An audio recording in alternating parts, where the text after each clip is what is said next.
In my last session before Christmas and the New Year with my therapist, she suggested as an exercise that I write a letter to my ex-wife, talking about all the things that perhaps had come up in the last 6 months of therapy.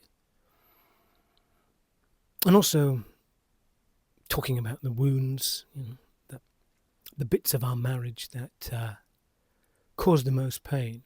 And I've taken that idea and I thought it's a really good one. And I jotted down a few ideas and then ideas just tumbled out of me. And I thought, even better, I'm going to send it to her. What better way to bring some sort of closure, that mythical word, isn't it? The thing we all look for when we cauterize our wounds. Closure. Putting a lid on the box, saying, this part of my life is over, it's finished, it's done, and I'm okay with that.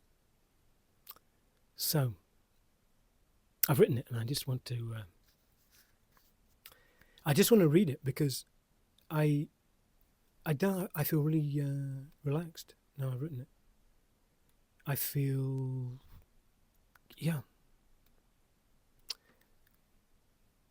a Christmas letter to my ex-wife. Dear Sarah, this will be the first Christmas since we split up, / divorced. And I wanted, in the spirit of the season, and with only goodwill in my heart, to get a few things off my chest. I say the first Christmas apart, but you were barely there last year, and maybe I wasn't either. But let's not revisit old graves. You may or may not know that I am now living in Eastbourne. I have found some very pleasant new digs.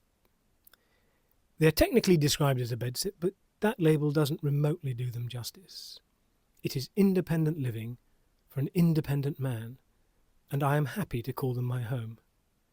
I've made some firm friends, mainly foreigners, and am settling into life by the coast. A duck to water might be pushing it, but I have adjusted to the changing rhythms of a slower life, and the seasons, they feel more real and raw here, compared to the unchanging blur of electric static and white noise that London had become to me. Finding a job is my new challenge, which I am relishing. A great chance to upskill, as you would probably say, with your corporate hat on. I don't mean that as a dig, of course. I always admired the way you delivered what your paymasters required, even if, perhaps, it came at the expense of our own happiness, and, ultimately, our marriage. But as I say, all water under the bridge. As a wise man once said, should old acquaintance be forgot? Yes and no. I shall never forget the good times, which admittedly were mainly under the Cameron administration, but the painful cut and thrust of our marital discord, played out under testing lockdown conditions which left a fair bit of poisonous residue that I have found quite hard to shake. Sure, I'm happy to leave that in 2024. And as your favourite US politico Kamala Harris might say, turn the page. I wish you every blessing as you start this new year. I have no idea if you are with someone, nor do I care to know. Not because I wish you ill or unhappiness, but simply because a cutting of the cord is the healthiest thing for both of us. I really don't dip into social media much these days. So I would be unaware if you were cohabiting with a new man or not. Good luck. And Merry Christmas, wherever you are. Although I hear Bracknell is nice this time of year, particularly when enjoying it with a financial compliance officer. I didn't write that last bit. That was just for funnies. Yeah, so that's it. Obviously, I'm trying to be creative with it, and but I think the sentiment is real. It's honest. It's what I want to say.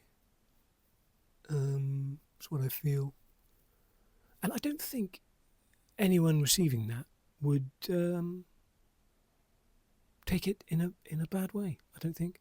I think you would go, that's the letter of an honest person who's expressing themselves.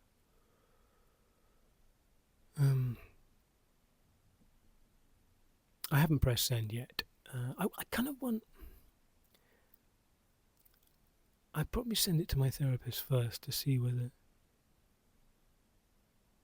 But if I don't get a reply, I will send it to Sarah. And be done with it. And